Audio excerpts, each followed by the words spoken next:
دوستوں، آج ہماری کہانی کا نام ہے پرانا حربہ۔ لمبی اور بھاری چونچ والا پرندہ اڑتا ہوا باغ میں پہنچا تو اس کی نظر ایک لمبی تڑنگی بلا پر پڑی جو باغ کے بالکل بیچ میں اپنے گول مٹول سر اور لمبی ٹانگ کے سہارے اپنے بازو پھیلائے کھڑی تھی۔ پرندے کے منہ سے چیخ نکلی اور وہ کلابازی کھا کر واپس پلٹا اور باغ سے دور چیڑ کے ایک اونچے پیڑ پر جا بیٹھا اور خوفزدہ نظروں سے اس بلا کو دیکھنے لگا۔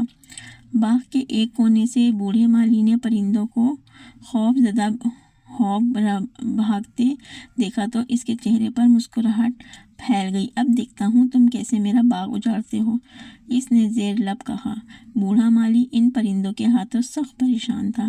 پرندے روزانہ باغ پر حملہ کرتے اور نہ صرف بہت سارے انجیر کھا جاتے بلکہ بہت سے انجیر زمین پر بھی گرا دیتے ہیں۔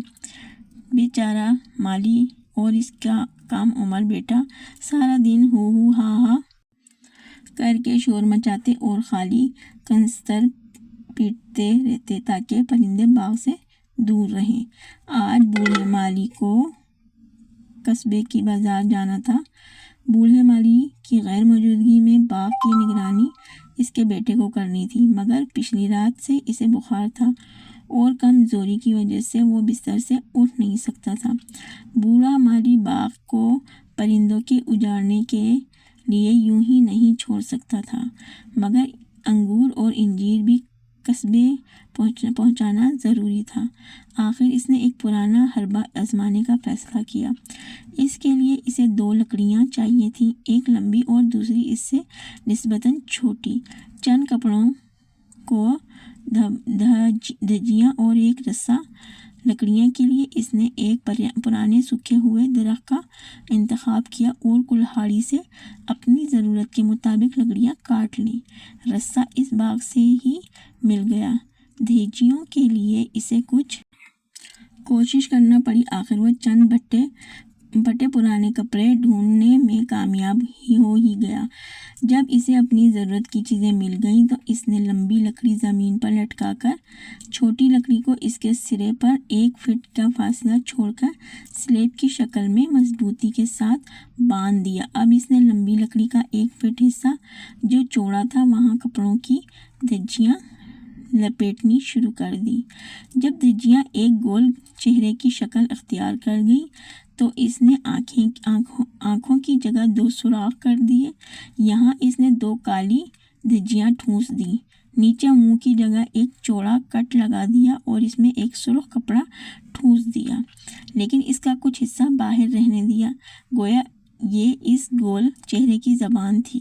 پھر اس نے ایک لمبا سا کرتا اپنے بنائے ہوئے پتلے کو پہنا دیا۔ اس کام سے فارغ ہو کر اس نے باغ کے درمیان میں ایک گڑھا کھودا جس کی گہرائی 2 فٹ تھی۔ جب گڑھا تیار ہو گیا تو اس نے لکڑی کے اس پتلے کو اس گڑھے میں کھڑا کر دیا اور پاؤں سے خالی جگہ مٹی سے بھر دی۔ اب اس نے دور ہٹ کر دیکھا، یہ پتلا ایک خوفناک بلا کی طرح لگ رہا تھا۔ وہ ایک جگہ چھپ کر پرندوں کا انتظار کرنے لگا۔ پھر اس نے ایک پرندے کو ادھر آتا دیکھا۔ پرندہ اس خوفناک بلا کو دیکھ کر واپس بھاگ نکلا تھا۔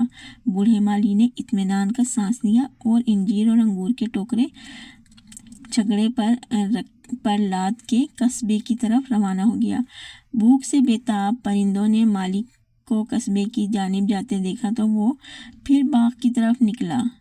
اس نے دیکھا وہ ایک لمبی بلا اب بھی باغ کی وسط میں بازو پھیلائے کھڑی تھی۔ وہ باغ کے اوپر چکر کاٹنے لگے۔ پھر وہ باغ کے کنارے والے ایک پیڑ پر آ بیٹھا اور چونکنا نظروں سے اس بلا کو دیکھنے لگا۔ پھر وہ نیچے آیا اور تیزی سے ایک سرخ سے انجیر لے اڑا اور دور ایک اونچے درخت پر بیٹھ کر نکل گیا۔ اس نے دیکھا کہ وہ بلا اپنی جگہ بے حس و حرکت کھڑی ہے، صرف اس کے کپڑے ہوا میں ہل رہے تھے۔ وہ دوبارہ نیچے آیا اور ایک اور انجیر لے اڑا۔ اس بلا نے اب بھی اپنی جگہ سے حرکت نہ کی تو اس کا حوصلہ بڑھ گیا۔ پھر کچھ اور پرندے بھی جو پہلے ڈر رہے تھے اس کے ساتھ آ ملے اور انجیروں پر ہلہ بول دیا۔ دن ڈھلنے سے کچھ پہلے بوڑھا مالی اپنے جھگڑے پر خالی